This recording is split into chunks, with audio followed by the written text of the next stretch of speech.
العزت نے جناب نبی اکرم صلی اللہ علیہ وسلم کو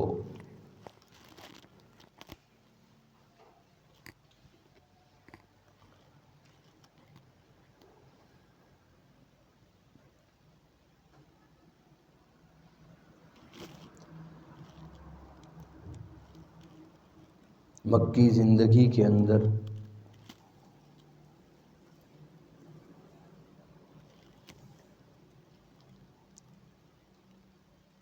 نبوت کے 10ویں 11ویں سال میں وہ معجزہ عطا فرمایا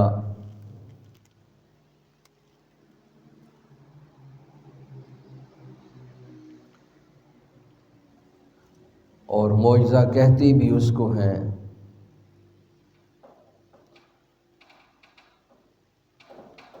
جو انسانوں کو عاجز کر دے۔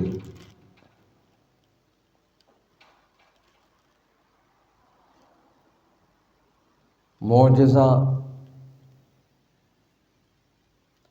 ما سوا نبوت کے کسی اور کے ہاتھ پر ظاہر بھی نہیں ہو سکتا۔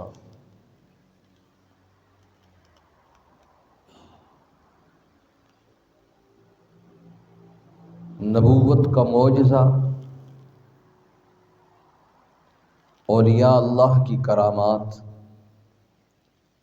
اور غیر مسلم کا استدراج،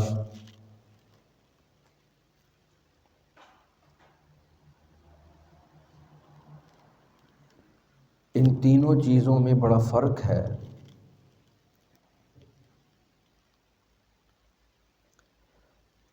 نبوت کے معجزے کا انکار کرنے والا بھی دائرہ اسلام سے خارج ہو جاتا ہے،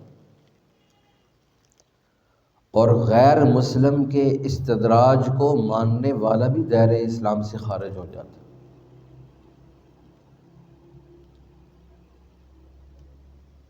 اور کسی ولی کی اگر آپ نے کرامت کا انکار کیا تو غیر مسلم نہیں ہوتے۔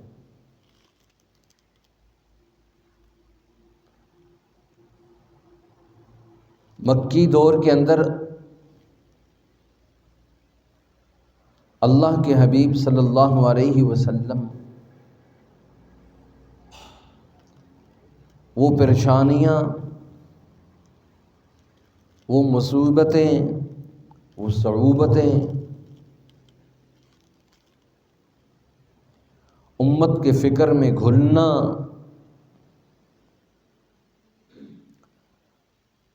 حفیفہ کائنات اماں عائشہ صدیقہ رضی اللہ تعالیٰ عنہ فرماتی ہیں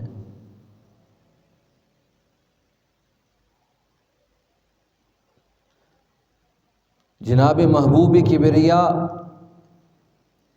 امام الانبیاء جناب محمد الرسول اللہ صلی اللہ علیہ وسلم ایک رات اتنا روئے سجدے میں، ایسا روئے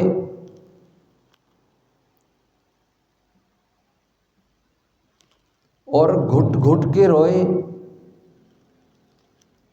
امت کو اپنے سجدوں میں ایسا یاد کیا،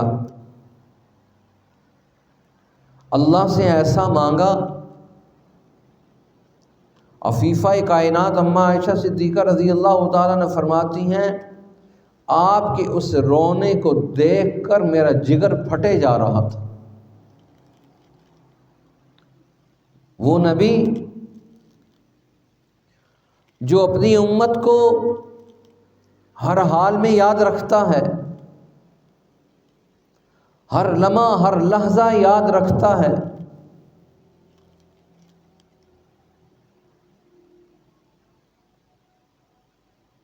اور اللہ کے حبیب صلی اللہ علیہ وسلم آخری وقت ہے، اور آخری وقت میں جبریل علیہ السلام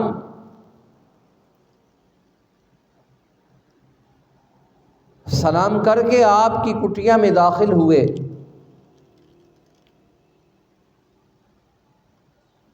اور کہنے لگے یا رسول اللہ اسرائیل بار کھڑے ہیں اور اجازت مانگ رہے ہیں۔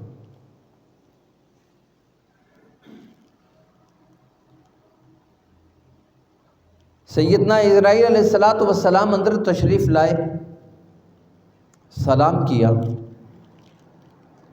وہ کہنے لگے یا نبی اللہ، آپ پہلے آدمی ہیں جس سے میں نے اجازت مانگی اور اندر آیا ہوں، میں بغیر اجازت کے آیا کرتا ہوں،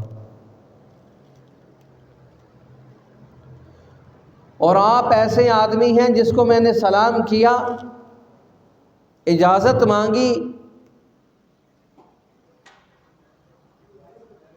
میں وہ شخصیت ہوں، میں جب کسی کے پاس جاتا ہوں تو یا رسول اللہ میں پھر اجازت مانگ کر نہیں جاتا، میں اللہ کے حکم سے جاتا ہوں اور اپنے اللہ کے حکم سے واپس آ جاتا ہوں۔ میری ڈیوٹی اور ذمہ داری ہے، میں اس ڈیوٹی اور ذمہ داری کو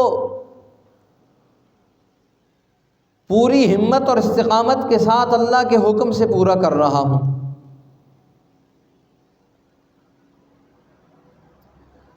اور جبریل علیہ السلام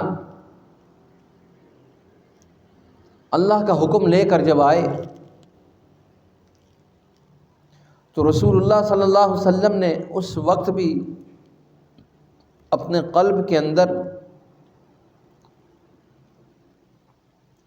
اپنی امت کا فکر، اپنی امت کا کڑن، وہ غم، وہ حزن اور ملال موجود تھا۔ اس حال کے اندر حدیث میں فرمایا جب انسان کے اوپر موت کا وقت آتا ہے، غرغرہ موت ایسی چیز ہے کہ اس وقت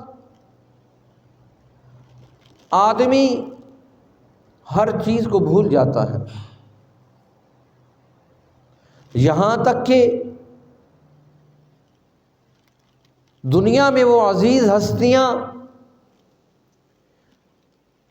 جن کے لیے وہ پل بھر آرام نہیں کرتا تھا، سکون اور اطمینان نہیں کرتا تھا، وہ ان کو بھول جاتا ہے۔ اور حدیث میں فرمایا سکرات الموت کی وہ کیفیت ہے، اگر کسی آدمی کو اس وقت سمندر پلا دیے جائیں تو وہ پی جائے، اس وقت پیاس کی وہ شدت، پیاس کی وہ حالت، سمندر پی جائے، لیکن اللہ کے حبیب صلی اللہ علیہ وسلم کی کیفیت ایسی تھی، وہ وقت آیا تو جبریل کو کہنے لگے جبریل میری امت کا کیا بنے گا؟ اس وقت ان حالات میں جہاں ہر انسان کو اپنی فکر، اپنا غم اور اپنا ملال ہوتا ہے، اس حالت کے اندر اللہ کے حبیب صلی اللہ علیہ وسلم پوچھ رہے ہیں، اللہ سے پوچھ کے میری امت کا کیا بنے گا؟ وہ نبی الرحمہ جو اپنی امت کو مکہ میں بھی یاد رکھے، مدینہ میں بھی یاد رکھے، وہ اپنی امت کو غار ثور میں ہے تو یاد رکھے، غار حرا میں جائیں تو یاد رکھے، بدر میں ہے تو امتی، احد میں ہے تو امتی، تبوک میں ہے تو امتی، حنین میں ہے تو امتی، سفر میں ہے تو امتی، حضر میں ہے تو امتی، گھر میں ہے تو امتی، اور اگر کہیں کسی جگہ پر موجود ہیں ہر حال میں وہ نبی الرحمہ اپنی امت کو یاد رکھتے ہیں۔ اور آج امت کا نبی کے ساتھ کیا تعلق ہے، کتنا تعلق ہے؟ حدیث میں فرمایا ایک شخص اگر اللہ کے حبیب صلی اللہ علیہ وسلم پر ایک مرتبہ درود شریف پڑھتا ہے، اللہ رب العزت کی 10 رحمتیں اس کی طرف متوجہ ہو جاتی، اور 10 درجے اللہ اس کے بلند فرما دیتے ہیں، 10 نیکیاں اس کی لکھی جاتی ہیں، 10 گناہ اس کے معاف ہو جاتے ہیں۔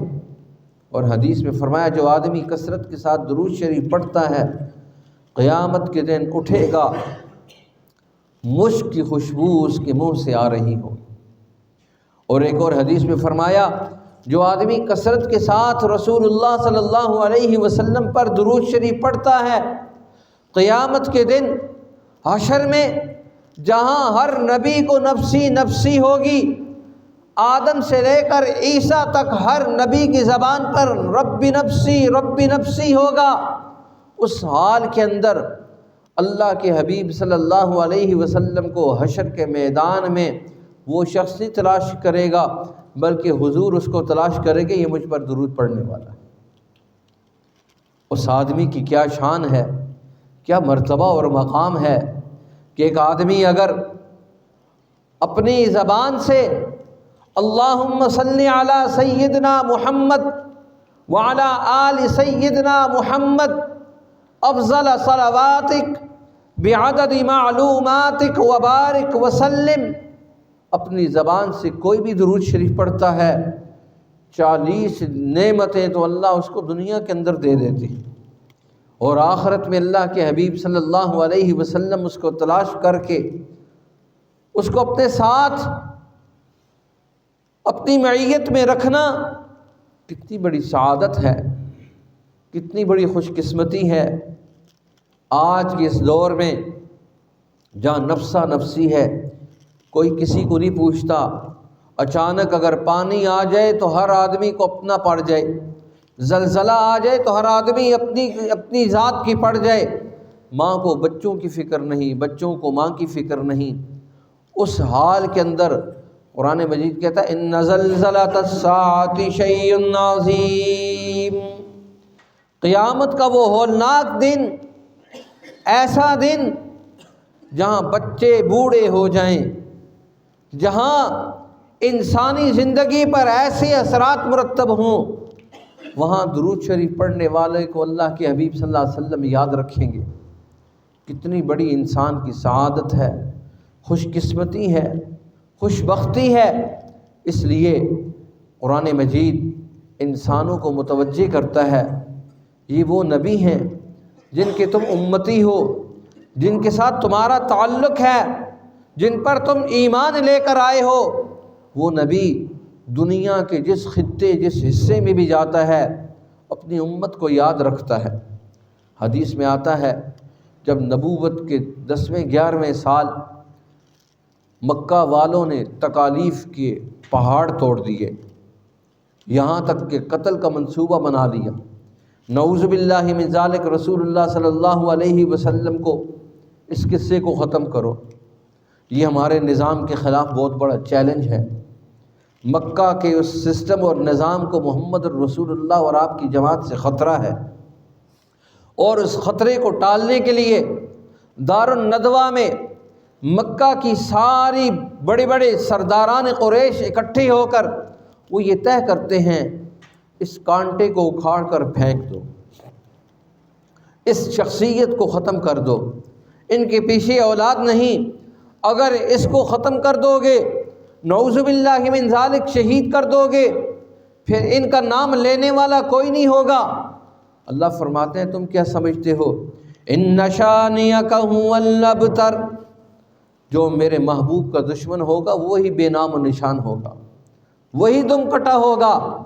آج جن کے 10 بیٹے تھے ان کا نام لینے والا کوئی نہیں، اور محمد الرسول اللہ صلی اللہ علیہ وسلم کا نام ساری کائنات کے اندر موجود، تحت الثری سے لے کر عرش تک محمد الرسول اللہ کا نام موجود۔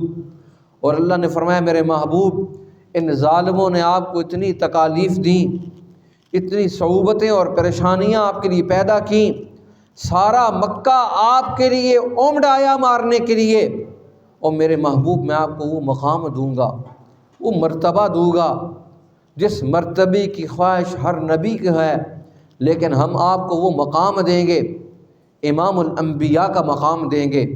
سارے نبی آپ کے پیچھے کھڑے ہوں گے، آپ نبیوں کی امامت کروائیں گے، اس لیے رسول اللہ صلی اللہ علیہ وسلم نے فرمایا اللہ نے دنیا کے اندر ہر نبی کو سب سے زیادہ آزمایا. سب سے زیادہ دنیا میں جس شخصیت پر تکالیف آتی ہیں وہ انبیاء کی ہستیاں ہوا کرتی ہیں.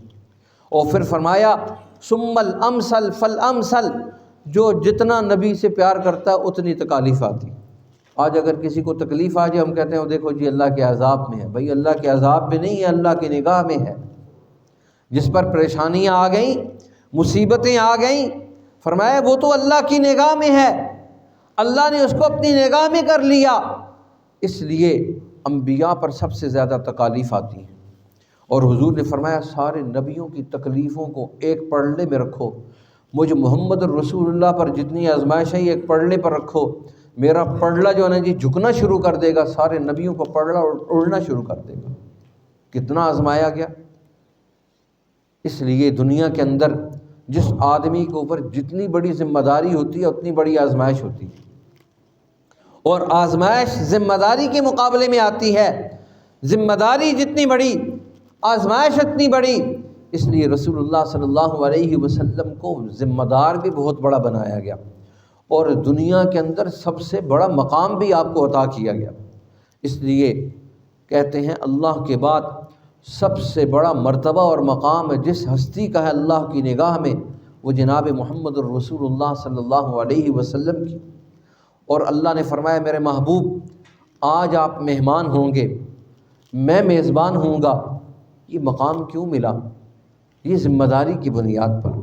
اور اللہ نے امام الانبیاء صلی اللہ علیہ وسلم کو اپنا مہمان بنایا، اور مہمان اس انداز میں بنایا پوری کائنات کی سیر کروائی، آسمانوں کی سیر کروائی، جنت کی سیر کروائی، وہاں کے حالات دکھائے، جہنم کے اندر کے لوگوں کے حالات بتائے.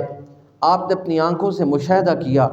اس لیے علماء کا اس پر اتفاق ہے آپ کو یہ جو معراج ہوئی یہ آپ کو خواب میں نہیں ہوئی، حالت بیداری میں ہوئی. اللہ کے حبیب صلی اللہ علیہ وسلم کھلی آنکھوں کے ساتھ گئے. جو لوگ یہ کہتے ہیں ملحدین یا دوسرے لوگ کہتے ہیں جی خواب آیا، خواب کی کیا حقیقت ہے؟ خواب میں تو عام آدمی تو پتہ نہیں کہاں سے کہاں پہنچ جاتا ہے. اللہ کے حبیب صلی اللہ علیہ وسلم کو معراج کی یہ جو واقعہ ہے یہ خواب نہیں ہے، یہ حقیقت پر مبنی ہے. کھلی آنکھوں کے ساتھ آپ گئے اور رات کے کچھ حصے میں گئے. سورہ اسراء اس کو بیان کرتی ہے سبحان الذی اسریٰ بعبدہ. اللہ کے حبیب خود نہیں گئے، اللہ فرماتا ہے پاک ہے وہ ذات جو اپنے محبوب کو لے کر گئی، بعبدہ اپنے بندے کو لے کر گئی. جب لے کر جانے والا اللہ ہو پھر کوئی مشکل ہے؟ آج آپ یہاں بٹن دباتے ہیں پورا محلہ روشن ہو جاتا ہے. آپ کو اللہ نے اتنا ذہن دیا، بجلی کی رفتار آپ نے اپنے قبضے میں کر لی. آپ یہاں دباتے ہیں بٹن اور پورا حسن امدال اور اس کے ارد گرد کا سارا دائرہ کار آپ کے گرڈ سے روشن ہو سکتا ہے.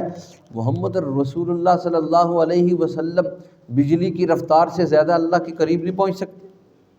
آپ یہاں بٹن دبائیں اور بجلی کراچی میں آن ہو جائے 1 سیکنڈ میں.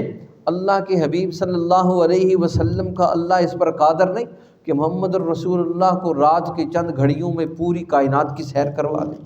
لوگ کہتے ہیں سمجھ میں نہیں آتی، عقل میں نہیں آتی. اللہ کے بندے بجلی کو تو نے اپنی مسخر کر لیا، گرفت میں کر لیا، ابھی تک تجھے سمجھ نہیں آئی کہ محمد الرسول اللہ نے سیر کی ہے، آسمانوں کی سیر کی ہے. کہتے ہیں ابو جہل بڑا اکڑتا ہوا گیا، کہنے لگا ابو جہل کہنے لگا حضرت ابوبکر صدیق رضی اللہ تعالیٰ عنہ کے پاس کوئی آدمی یہ کہے کہ میں نے بیت المقدس تک کا سفر کیا، بیت اللہ سے بیت المقدس کا سفر کیا اور رات کے کچھ حصے میں کیا. تو حضرت ابوبکر کہنے لگے ابو جہل کیا ہو گیا، تیری عقل سٹھیا تو نہیں گئی؟ یہ کیسے ممکن ہے کہ اتنا ہزاروں میل کا سفر ایک آدمی رات کے کچھ حصے میں کر لے؟ ناممکن ہے، تیز رفتار گھوڑے پر بیٹھے پھر بھی نہیں ہو سکتا. حضرت ابوبکر نے فرمایا ناممکن ہے. تو ابو جہل نے کہا آج کام بن گیا. کہنے لگا وہ جو تیرا دوست ہے نا وہ کہتا ہے میں نے بیت اللہ سے سفر شروع کیا، بیت الحرام پہ گیا اور بیت الحرام سے میں جو ہے نا جی بیت المعمور پر چوتھے آسمان تک کا، سارے آسمانوں کو کراس کرتے ہوئے بیت المعمور تک پہنچا، یہاں تک کہ سدرۃ المنتہا کو کراس کیا، یہاں تک کہ عرش معلیٰ کے 70,000 پردوں کو کراس کیا، اور اللہ کا اتنا قرب ہوا فکان قاب قوسین او ادنی، صرف 2 قوسین کا فاصلہ تھا۔ تو جب حضرت ابوبکر نے ساری گفتگو سنی، کہنے لگا میرے دوست نے یہ کہا تو سچ کہا۔ کیسا ایمان تھا، کوئی دلیل نہیں مانگی، کوئی وہاں پر دلیل نہیں مانگی۔ آج ہم آدمی دلیل مانگتا ہے، ہر صحابی نے دلیل مانگی حضور سے، اور ہر آدمی کی دلیل کے مطابق رسول اللہ نے اس کو دلیل دی، اس نے نبوت پر ایمان لے کر آئے۔ جو آدمی جس لائن پر تھا اسی لائن کی دلیل مانگی۔ ایک پہلوان آ گیا، کہنے لگا اگر آپ مجھے بچھاڑ دے تو میں آپ پر ایمان لے کر آ جاؤں گا۔ اور 6 مہینے اس پہلوان کا مقابلہ کرنے کے لیے 6 مہینے لوگ محنت کرتے تھے جسم پر۔ تو حضور نے فرمایا چل آ جا، کلمہ پڑھے گا کہ ہاں آپ کا کلمہ پڑھوں گا۔ انہوں نے کہا 6 مہینے تو عرب کے پہلوان مجھ سے میرے مقابلے کے لیے مانگتے ہیں، اور آپ کہہ رہے ہیں آ جاؤ۔ حضور نے فرمایا آ جاؤ، ایمان لاؤ گے کہ لاؤں گا، میرا کلمہ پڑھو گے تو پڑھوں گا۔ رکانہ کے پہلوان نے مقابلہ کیا، رسول اللہ نے صرف یہ 2 انگلیاں لگائیں اور اٹھا کر پٹخ دیا۔ کہنے لگا محمد کون سا دو لگایا، سمجھ ہی نہیں آئی، سارے 2 پیج تو عرب کے میں جانتا ہوں، یہ آپ نے کون سا دو لگایا، مجھے اٹھا کر پھینک دیا۔ حضور نے فرمایا تو نے کہا تھا کہ اگر مجھے گرا دو، مجھے بچھاڑ دو تو ایمان لے کر آؤں گا، کلمہ پڑھ۔ کہنے لگا نہیں سمجھ میں آئی۔ حضور نے فرمایا اچھا دوسری دفعہ کر لیتے ہیں۔ دوسری دفعہ مقابلے میں آیا، رسول اللہ نے پھر یہ 2 انگلیاں اٹھائیں، اٹھا کر نیچے پٹخ دیا، چاروں شانے چت پڑا ہوا۔ اور جب اٹھا تو کہنے لگا کون سا دو لگایا سمجھ نہیں آیا، کون سا دو لگایا سمجھ نہیں آیا۔ حضور نے فرمایا اچھا نہیں سمجھ آیا تو تیسری مرتبہ کر لیتے ہیں۔ پھر اکھاڑے میں اترے، جب اترے تو رسول اللہ نے تیسری مرتبہ اٹھا کر پٹخ دیا، چاروں شانے چت پڑا ہوا، اور اٹھا اور کہنے لگا اشہد ان لا الہ الا اللہ و اشہد ان محمد الرسول اللہ، میں گواہی دیتا ہوں اللہ نے آپ کو اپنا نبی بنایا، اور میں آپ کی نبوت اور رسالت پر ایمان لاتا ہوں۔ ہر آدمی، ہر صحابی جو جس لین کا تھا، جس فن کا تھا، اس نے رسول اللہ کے مقابلے میں آ کر کہا یا رسول اللہ وہ فن آپ دکھائیں تو میں ایمان لے کر آتا ہوں۔ جو جس کے پاس جو فن تھا اس نے آ کر کہا۔ ہر آدمی نے دلیل مانگی، حضور نے اس کی دلیل کو دعویٰ مع دلیل رد کیا، وہ ایمان لے کر آ گیا۔ واحد پوری کائنات میں ایک ہستی حضرت ابوبکر صدیق رضی اللہ تعالیٰ عنہ کی، جنہوں نے رسول اللہ سے کوئی دلیل نہیں مانگی، کہیں کسی مقام پر کوئی دلیل نہیں مانگی، اور اللہ نے فرمایا میرے محبوب یہ تیرا صدیق ہے، لیکن آج میں اعلان کرتا ہوں یہ صدیق اکبر ہے۔ کائنات میں قیامت کی صبح تک جتنے سچے آئیں گے سب کا سردار میرا صدیق ہے، اور یہ ایسا صدیق نہیں، صدیق اکبر ہے جس نے ہر لمحہ، اور اللہ کے حبیب صلی اللہ علیہ وسلم نے سیدنا صدیق اکبر رضی اللہ تعالیٰ عنہ کو اللہ کی طرف سے یہ خطاب عطا فرمایا، وحی آئی اللہ کی طرف سے خطاب عطا فرمایا، کتنا بڑا اور مقام نصیب فرمایا۔ اللہ رب العزت مجھے اور آپ کو واقعہ معراج پر سیدنا صدیق اکبر رضی اللہ تعالیٰ عنہ کی طرح ایمان لانے کی توفیق نصیب فرمائے، اور اس کے سارے دلائل اور براہین کو سمجھ کر اپنی زندگیوں میں اس کو استوار کرنے کی توفیق نصیب فرمائے۔ انشاءاللہ بقیہ دمہ میں اس کی تفسیر ہوگی۔